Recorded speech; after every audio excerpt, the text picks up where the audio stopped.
Let them decide. Give them the information, say, let me know what you want to do, and move on to the next person that needs to be helped. We take on a lot of burden and we don't need to.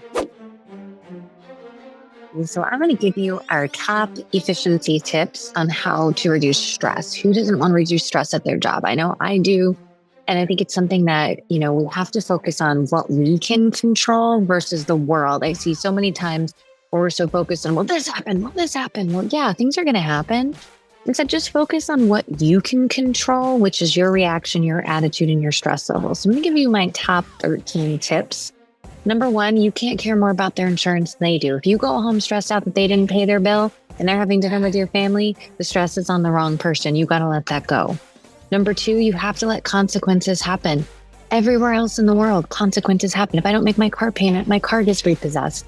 In insurance, we overwork to try to underburden ourselves, right? Because if they lapse, it's more work on ourselves. But if we have agency standards that say they're not welcome back at some point, it's not more work. So we're catering around to the right people, not the wrong people.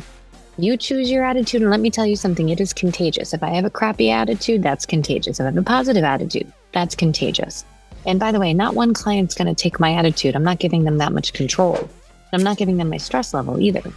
Reaction and response is number 4, which means clients will have a reaction to negative news. You just got to no drama llama, count back to 10 and wait for the response to happen. But don't live in that reaction. People are upset. When I see my husband's socks on the floor, I'm upset. And then I calm down. I'm not going to get divorced over it. You have to let people react so they can respond. When things are really bad, I'm talking you're super stressed, there's just a million things coming at you, you're short-staffed, all the things that happen that are out of your control, sometimes you need to do what I call the factory reset. Restart your computer, take an emotional lap around the building, come back with a clear head and reprioritize. So explain my next one. Our only role is to give people the news, educate them on their options, and then let them decide. I see so often we're trying to convince people that to be happy about certain things they're never going to be happy about. Let them decide. Give them the information, say, let me know what you want to do, and move on to the next person that needs to be helped. We take on a lot of burden and we don't need to. Don't borrow problems from the future. I see this a lot too, where people are so worried about what might happen. Wait till the day it happens. We have enough problems today that when we're borrowing them from the future, all we're doing is getting our panties in a bunch. Number 8, stress reducing. Eat the frog. Do the hardest thing first and get it out of your darn way. If you wait till 3 o'clock, you're tired, you're grumpy, there's a million other things going on, and you're not going to do your personal best. Do the hardest thing first thing of the day. This is why I work out first thing in the morning. Number 9 is when you have an upset client, don't take them home to dinner. Don't eat dinner with them. Instead, go home and think about your success ratio. If you talk to 20 clients and one was upset, we had a 95% success ratio. Focus there, not on the one person. Your feelings will tell you had one bad client. The facts are you had a 95% success ratio. Reduce your stress that way.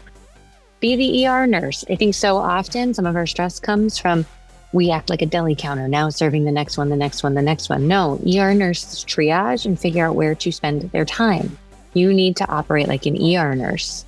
Number 11, first call resolution. Do what you can on the phone so the work doesn't pile up next to you. If I'm writing it down and not doing the work, I'm just taking the next phone call, the next phone call.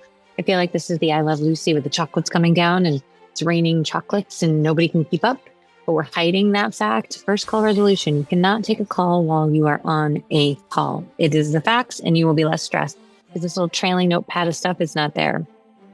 You also have to work within your role and trust the process. So often I see people want to hold on and clench on to things for dear life. But there's other people to help. You just don't want to let go. You're picking to be stressed at that point. Nobody else wants you to be stressed. You are choosing to do someone else's job. So you're doing your job and their job and failing at both, which is causing you stress. And my favorite 13, no drama llama.